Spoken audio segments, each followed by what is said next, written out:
Little Tuck. Little Tuck. An odd name, to be sure.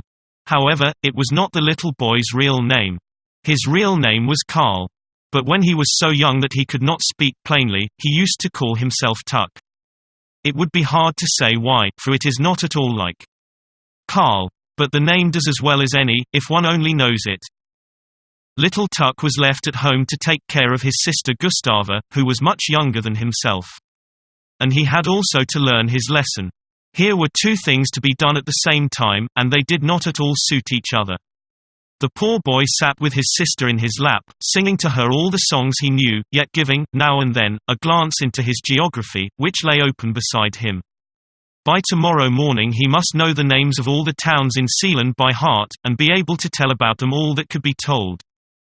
His mother came at last, and took little Gustava in her arms. Tuck ran quickly to the window and read till he had almost read his eyes out, for it was growing dark, and his mother could not afford to buy candles. "There goes the old washerwoman down the lane," said the mother, as she looked out of the window. "She can hardly drag herself along, poor thing. And now she has to carry that heavy pail from the pump. Be a good boy, little Tuck, and run across to help the poor creature, will you not?" And little Tuck ran quickly and helped to bear the weight of the pail. But when he came back into the room, it was quite dark. Nothing was said about a candle, and it was of no use to wish for one. He must go to his little trundle bed, which was made of an old settle. There he lay, still thinking of the geography lesson, of Sealand, and of all that the master had said. He could not read the book again, as he should by rights have done, for want of a light. So he put the geography book under his pillow. Somebody had once told him that would help him wonderfully to remember his lesson, but he had never yet found that one could depend upon it. There he lay and thought, till all at once he felt as though someone were gently sealing his mouth and eyes with a kiss. He slept and yet did not sleep, for he seemed to see the old washerwoman's mild, kind eyes fixed upon him, and to hear her say, "It would be a shame, indeed, for you not to know your lesson tomorrow, little Tuck. You helped me. Now I will help you, and our Lord will help us both." All at once the leaves of the book began to rustle under little Tuck's head, and he heard something crawling about under his pillow. "Cluck, cluck, cluck," cried a hen, as she crept towards him. "I'm a Kyog hen," she said. And then she told him how many inhabitants the little town contained. And about the battle that had once been fought there, and how it was now hardly worth mentioning, there were so many greater things. Scratch, scratch. Cribbly crabbly. And now a great wooden bird jumped down upon the bed. It was the popinjay from the shooting ground at Praesto. He had reckoned the number of inhabitants in Praesto, and found that there were as many as he had nails in his body. He was a proud bird. Thorvaldsen lived in one corner of Praesto, close by me. Am I not a pretty bird, a merry popinjay? And now little Tuck no longer lay in bed. All in a moment he was on horseback, and on he went, gallop, gallop. A splendid knight, with a bright helmet and waving plume, a knight of the olden time, held him on his own horse. And on they rode together, through the wood of the ancient city of Vordingborg, and it was once again a great and busy town. The high towers of the king's castle rose against the sky, and bright lights were seen gleaming through the windows. Within were music and merrymaking. King Valdemar was leading out the noble ladies of his court to dance with him. Suddenly the morning dawned, the lamps grew pale, the sun rose, the outlines of the buildings faded away, and at last one high tower alone remained to mark the spot where the royal castle had stood. The vast city had shrunk into a poor, mean-looking little town. The schoolboys, coming out of school with their geography books under their arms, said, 2,000 inhabitants. But that was a mere boast, for the town had not nearly so many. And little Tuck lay in his bed. He knew not whether he had been dreaming or not, but again there was someone close by his side. Little Tuck! Little Tuck! Cried a voice. It was the voice of a young sailor boy. I am come to bring you greeting from Causa. Causa is a new town, a living town, with steamers and mail coaches. Once people used to call it a low, ugly place, but they do so no longer. I dwell by the seaside, says Causa. I have broad highroads and pleasure gardens. And I have given birth to a poet, a witty one, too, which is more than all poets are. I once thought of sending a ship all round the world. But I did not do it, though I might as well have done so. I dwell so pleasantly, close by the port. And I am fragrant with perfume, for the loveliest roses bloom round about me, close to my gates. And little Tuck could smell the roses and see them and the fresh green leaves.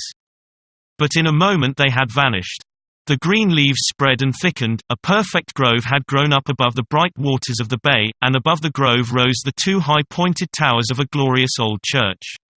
From the side of the grass-grown hill gushed a fountain in rainbow-hued streams, with a merry, musical voice, and close beside it sat a king, wearing a gold crown upon his long dark hair. This was King Hroar of the Springs. And hard by was the town of Roskilde.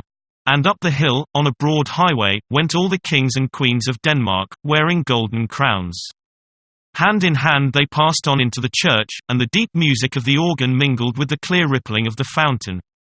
For nearly all the kings and queens of Denmark lie buried in this beautiful church. And little Tuck saw and heard it all. "Don't forget the towns," said King Hroar. Then all vanished. Though where it went he knew not. It seemed like turning the leaves of a book. And now there stood before him an old peasant woman from Sorrow, the quiet little town where grass grows in the very marketplace. Her green linen apron was thrown over her head and back, and the apron was very wet, as if it had been raining heavily. "And so it has," she said. And she told a great many pretty things from Holberg's comedies, and recited ballads about Valdemar and Absalon. For Holberg had founded an academy in her native town.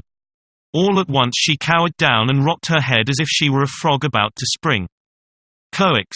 cried she. "It is wet, it is always wet, and it is as still as the grave in sorrow."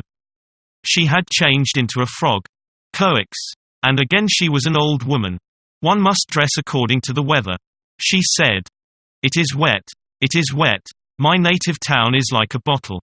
One goes in at the cork, and by the cork one must come out. In old times we had the finest of fish. Now we have fresh, rosy-cheeked boys at the bottom of the bottle.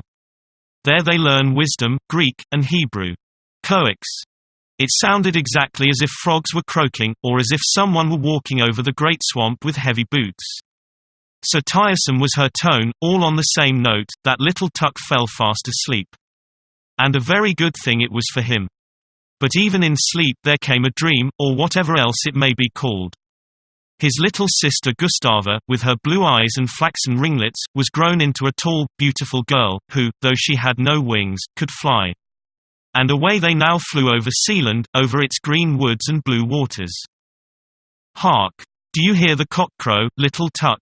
Cock-a-doodle-doo. The fowls are flying hither from Kjog, and you shall have a farmyard, a great, great poultry yard of your own. You shall never suffer hunger or want. The golden goose, the bird of good omen, shall be yours.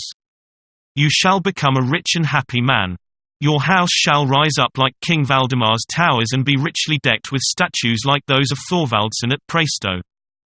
Understand me well. Your good name shall be borne round the world, like the ship that was to sail from Corsa, and at Roskilde you shall speak and give counsel wisely and well, little Tuck, like King Hroar. And when at last you shall lie in your peaceful grave you shall sleep as quietly as if I lay sleeping in sorrow," said Tuck, and he woke.